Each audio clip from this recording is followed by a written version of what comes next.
An acolyte kills without a weapon. An acolyte kills the dream. Oh. I guess I don't have a battery for this thing. I guess I need to change the batteries on my lightsaber more often. It would have been so cool. It would have illuminated my face. Would have been. I swear this never happened to me before. Never. Whew, all right. And now that I've blinded myself with the light side of the Force, or more likely my light stand over there. Hello, everybody, and welcome to my review of the latest Star Wars series to grace Disney+. This one titled The Acolyte, and I'm going to be reviewing the first 2 episodes of the show, Lost and Found and Revenge/Justice. I have been really looking forward to The Acolyte for several different reasons. The biggest of which is that I think this is the first Star Wars show, unless you count Star Wars Visions, to get fully away from the Skywalker saga era. Like, we're not dealing with prequel era, we're not dealing with the original trilogy or the sequel era. This is its own complete thing, this time set during the High Republic era, which has also been a really cool, fleshed out era in the books and comics recently in Star Wars that I've also generally enjoyed. I have not dabbled in all of those books and things, but what I have read, most of the first few novels, I've actually really enjoyed and liked seeing this High Republic era when the Jedi were at the height, the Republic was at its height, at its biggest power, and kind of seeing the decadence and hopes and failures of that timeline. While I've always wanted Star Wars to go beyond the sequels, we're certainly going to have to wait for them to do that with their Rey show or movie that they're going to be doing, I should say. So this is probably the next best thing, and I think exploring this area could be really cool. The other things too is just everything that Leslie Headland, who is the showrunner of this show, was saying about it had me very excited. Like, she was talking about how she didn't want to rely on nostalgia and references, which is something that I really loved about Andor, my personal favorite Star Wars show and one of my favorite shows ever. I got my, I kill myself for a sunrise that I'll never see back there guy, my dude. So, just all of that was mixing to make me very excited. And then on top of that, and I should also let you all know, friend of mine, someone who I've worked with on my own films, Abigail Thorne, who is a trans actress that many of you may know as Philosophy Tube here on YouTube, is also in the show. So I've been just very pumped to finally get to watch this series because everything seemed to be lining up for me to love it. Now that I have seen the first 2 episodes, though, what I will say is I think this is a rather strong start for a Star Wars show, and actually has a lot of things that I really love about it, like just some of the themes and ideas and just topics that it's handling and stuff that it's going for. I really adore, but I do think there's a stiltedness and a little bit of wonkiness here and there to it that keeps me from outright saying this is a masterpiece or amazing like I did when I saw the first 3 episodes of Andor. Now, that's not to say it couldn't change, and again, I do want to reiterate, I think this is a very strong start for the show, and probably stronger for me than something like The Mandalorian, Book of Boba Fett, or Ahsoka was, but doesn't hit the highs of Andor for me, which may be an unfair comparison, but on the whole, I really do like it. So I want to stay mostly spoiler-free and just kind of talk generally for a bit here, and then I'll get more into specifics. I'm not going to do a clear delineation between spoiler and non-spoiler. We'll just sort of go into it as I talk. But I think the first thing that I want to address is the tone of this show, because, and I'm not the first person to say this, but it does very much have a 1990s Star Trek vibe to it that I particularly love, and I think it works rather well because this show, I think, is seeming to be trying to get at the institution of the Jedi specifically, and its failures and its kind of stuck up its own ass pretentiousness that it had really developed into by the time of the prequels that kind of led to their downfall. And I think this show is kind of getting at that same idea, that the Jedi are kind of just full of themselves and things slip through the cracks because they feel like they have, gotten a hold of everything alongside the Republic, being the peacekeepers of the Republic. And that's, again, an interesting way to use this sort of Star Trekian theme to it, too, because Star Trek, as much as I love it very much, the Starfleet does have that sense of, like, we know better, we have these high values, and we're above all the rest. And while there is a pretentiousness to it in the next Next Generation that gets dissected in something like Deep Space Nine, we're supposed to be a little bit more taking that at face value. Whereas Star Wars is, I think, when it's utilized well, like in Andor or something like that, and even in the prequels, is highly critical of that mindset. And so what I think is fascinating about this show is it is setting itself up for us to see this high-mindedness of the Jedi and trying to dissect it with some of the storylines that we get to see going on here. And I really like, we get to see the Jedi Temple on Coruscant at this time, the height of its power. Everyone's wearing these like yellow robes, and they even have this sort of very rigid structure that felt very militaristic, very Starfleet-esque, like permission to speak freely, constantly being used for these characters. And I just found that to be just an interesting vibe to place upon the Jedi if we're going to dissect those themes of their pretentiousness. And we get to see that through the characters, the dual characters, and this is starting to get into spoilers here, of Mai and Osha, two twin sisters who had diverging paths after a traumatic childhood event, with Osha going to join the Jedi and thinking that Mai had died, and conversely Mai, though we don't know her full story yet, seemingly ending up working for some form of dark side master who wants her to kill the Jedi, and her being out on a revenge quest for the Jedi for something that they did to her in her childhood, probably something to do with that childhood traumatic event. And I think this is a great theme, and I really liked how they explored expressing this history that both Maya and Osha shared throughout these episodes and showing them their disparate characteristics that immediately got me on board. Because we start off the episode with Mai facing off against Carrie-Anne Moss, who, by the way, I'm surprised she was killed very quickly. I thought she was set up to be a character throughout the entire season. Maybe we'll get a flashback episode with her, but I was just kind of shocked they disposed of her right after one scene, because I love Carrie-Anne Moss, so I was a little sad there. But the scene was amazing, and I loved the fighting choreography, really awesome. But we get to see Mai going up against her in this really awesome scene. We get to learn a little bit of her ideology. She has this thing of fight me, hit me with all you've got. And so she got that Joe Grander's come on, hit me. I know you want to do it. And has this very much a carrying anger towards the Jedi, and you get that coming through very evocatively in that scene. I think very well performed, showing that especially in the choreography, that she's a good fighter. But she's not as good as the Jedi, but she is willing to use the Jedi's beliefs against them, having killed or tried to kill the bar owner. And that's what leads to the Jedi's death. And I like that, it got all of that across visually, which is very hard to do. And I think using the language of the choreography to be able to convey all of that and that character trait in the scene was really, really well handled. She's strong, but she's not as strong as some of the Jedi. And then we get to her second attempted assassination, which was just such a very different, distinct kill, which was he's meditating, didn't talk, and she tries to go at him in the second episode, and he just stops her. He doesn't even seem to blink. He's just a very powerful Jedi. And yet then later on, she comes back and is able to talk him into killing himself. Now, I did think that scene was a little bit presumptive. It was just, I felt it was a little bit, presumptive is the wrong word, quick, I think. But it did get to this point of, she's willing to use whatever tool she has to get to her goals, which I found to be very fascinating. But she does have this thing above her head that we get reiterated constantly, that she needs to kill one of these Jedi without a weapon, because her master wants her to do that for whatever his ideology is. And I find that to be one of the most fascinating aspects of this, because we only get one little scene with the master at the end of episode 1 where he does say the Jedi live in a dream, that whole rant there, and I find that idea of him saying you need to kill a Jedi without using a weapon, and that sort of proves your acolyte-ship to me or whatever. I'm curious to see more of what that means, but it kind of goes to what he was saying of, we kill the Jedi by going after their ideology and proving it wrong.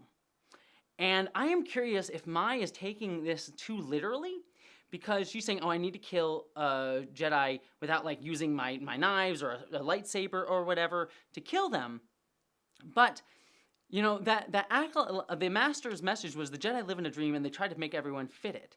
And again, if we're talking about themes of the Jedi being pompous, full of themselves, thinking their power is too much, every kill that Mai has done so far has been proving the Jedi's ideology weak, at least in the terms of their master. Like, she's able to use the fact that Indira was trying to defend the guy to kill her. This one guy sort of like thought he had found peace, but still hadn't really resolved it, and so was willing to die by suicide in order to fulfill that. And these are ways that kind of don't use a physical weapon necessarily, but are using an ideological element of the Jedi to get at them.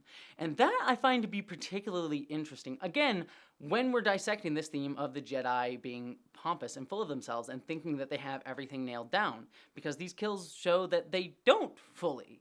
I would argue that Indira protecting someone is a good thing to do, but still, there's that element there that I find to be very fascinating about cracking the walls of the ideology that becomes a bigger theme in the prequels, though one that I don't think was articulated. Again, I love the prequels, but I don't think it was articulated as well as it could be. Like, we got a sense of the pretentiousness and fullness of themselves, but not necessarily how their ideology overall failed the Republic, other than them being, upholding the very neoliberalist government that fell to fascism of the Republic and not being open to understanding that, and less so just their ideology that caused that. Though there are hints of it too, like them stealing children from a young age, which also kind of gets reiterated here with Osha being adopted older as a Jedi, and that sort of failing her as well.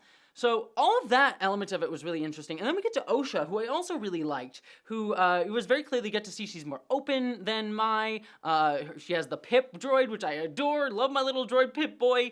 And showing her, like, trying to use the Force and failing, being willing to risk her life ultimately to try and save the prisoner guy with the parasite thing, which was really interesting when she was on the prison transport. So all of that I found to be just really an interesting way to distinguish these two, and I immediately knew it couldn't have been her, even after just a couple scenes, and that shocked me because I was like, I thought they were gonna play with that mystery more, but they didn't, and I think it works well because it just shows me distinctly I got it, and it didn't have to beat me over the head with it at any point. I just kind of understood in the way they were telling the story. So all of that I think worked really, really, really well in my mind.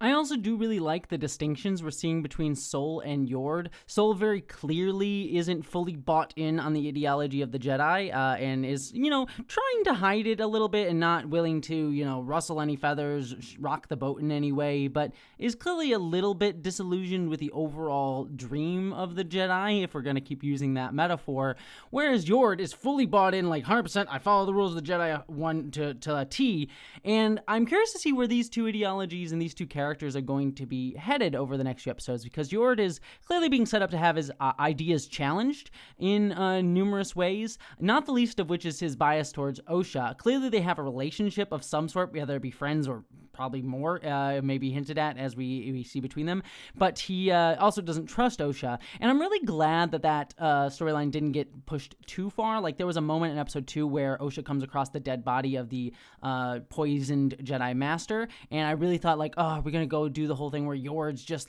I don't believe her, I don't trust her, she probably killed him, and then immediately Yord was actually the one who corroborated that she was totally fine, and I actually really liked that beat. It was a little bit forced why Osha just ran off to the side to look for that visual that she had there, but at least it got to the point of Yord ultimately now trusting Osha. So I'm really glad. It could have been a case of just mistaken identities and just always mistrusting Osha for that reason, but I do actually really like that how they set that up and didn't use it too much, but did use it to set up Yord's trust in the Jedi and distrust in Osha overall. So yeah, I'm curious where these two characters are going to be headed ideologically wise, because there's some interesting setup there. I also really loved the world-building element here of there being legislation that said that people can't work on the outer hull of a spaceship while in space, and that has to be done by droids.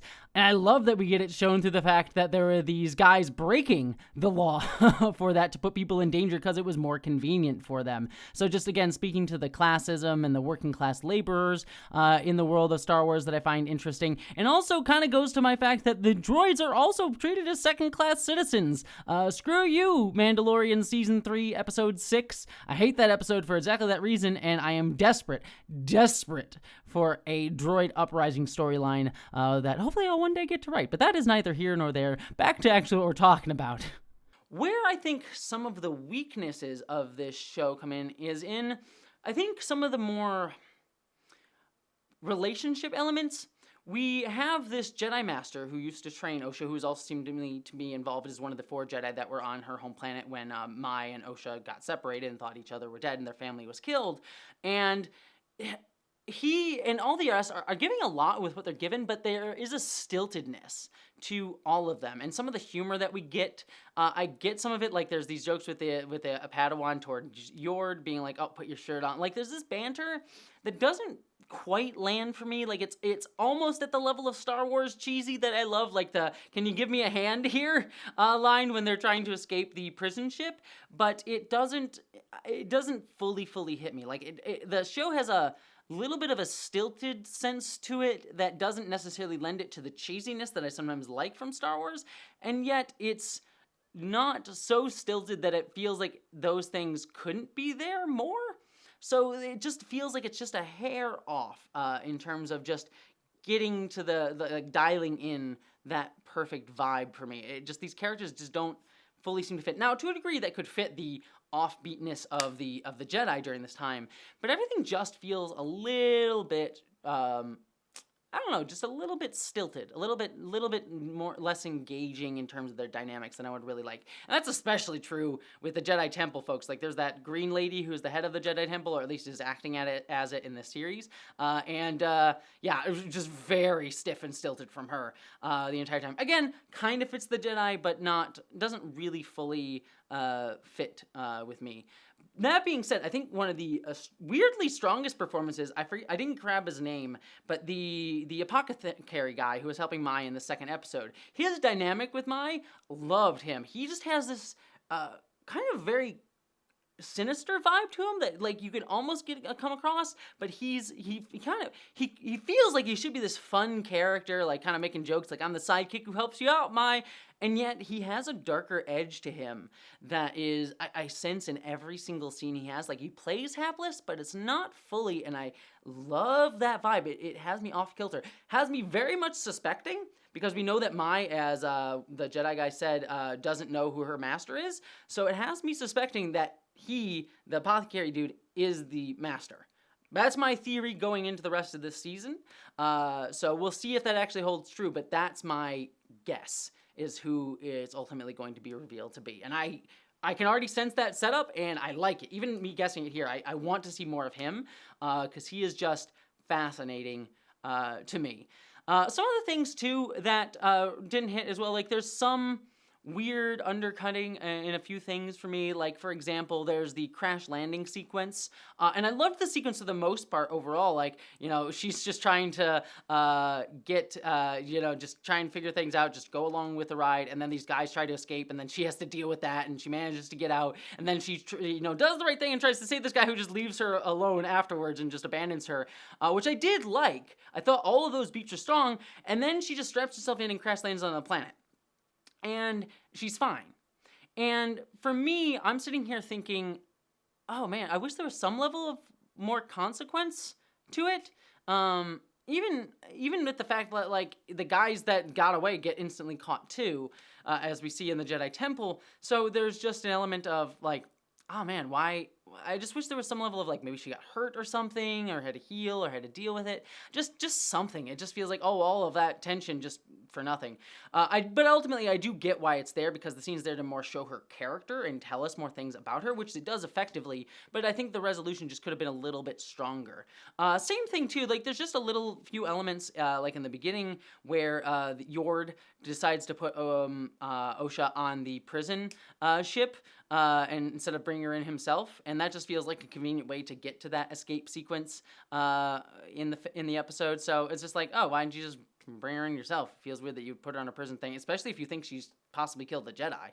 Like, feels like she would be able to easily escape if that was her capabilities. So just small things like that I wish had been shored up a little bit better than they actually are within the episode. One other thing too, I do like the theme of doubles too, that we're getting here with very clearly Maya and Osha, and also reflected in the episode titles. Like we get Lost and Found and Justice, Revenge. Like those episode titles and this doubling and this duality theme, I think very much obviously fits Star Wars for very clear reasons. And I'm interested to see how the show's going to explore some of those concepts. Because again, going back to that the Jedi live in a dream thing and the idea of like the Jedi versus the Sith concept, you know, it's that false duality that is the problem in a lot of senses. This idea that like it's us versus them, very like that fascistic viewpoint, but also the system that creates these binary poles, which is very much what the prequels were critiquing. And trying to take down, that ultimately the sequel's reified, and I'm hoping the Rey movie tries to break down and say, oh, maybe let's actually try and make something new. Last Jedi, here we go. Oh boy, that'll be interesting. But yeah, I hope this show kind of dives into that theme of how this binary, this spectrum binary that we're supposed to be dealing with, within the Jedi is part of how it ultimately reifies itself and creates these problems over and over and over again. That's me projecting, but certainly the theme is there to be played with and set up with these dual ideas and dual characters going throughout this. The episode also ends on us seeing a Jedi Wookiee, which I'm sure many people have wanted to see in live action. We've definitely got some Jedi Wookiees in the Clone Wars TV series and things like that, but less so in live action. So very pumped for that element too. All that being said, like I said at the start, this was a strong beginning. I love the themes. I love the ideas being played with here. There's some cool concepts, cool setups. It's an era of Star Wars that feels fresh and new, at least in terms of the history that's involved within it, rather than, you know, fully escaping the Star Wars aesthetic. It's got a Star Trek vibe that I like. So I really do find this to be an intriguing new Star Wars series and has the potential to be my favorite after Andor. But we'll see if it ultimately gets there, because there's still a little bit of like, you know, there's a couple things here and there that fully keep me from adoring it, but it's certainly headed towards being something rather special. So love to hear all your thoughts down in the comments below, but beyond all of that, my friends, I hope you all live long and prosper.